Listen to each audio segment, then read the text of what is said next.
Okay, sabi ni Ma'am Yaye, nakakatakot pong bumoto kasi kaibigan ko bumoto ng PDP laban ang lumabas iba. Ma'am, ito nga yung sinasabi natin ever since. Pag may threat ng dayaan, mas importante po ang bumoto. Kasi kung hindi kayo boboto, siguradong sigurado na talo yung yung mga kandidato natin. 'Di ba? Sure na 'yan. Pero hindi po lahat ng mga bumoto ay iba yung lumabas. So may chance pa. The best way to beat a system that might be cheating, that might be used in cheating, is to vote in vast numbers. Ibig sabihin, dapat tayo lahat bumoto.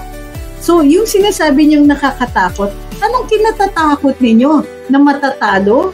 Matatalo lalo kung hindi kayo boboto.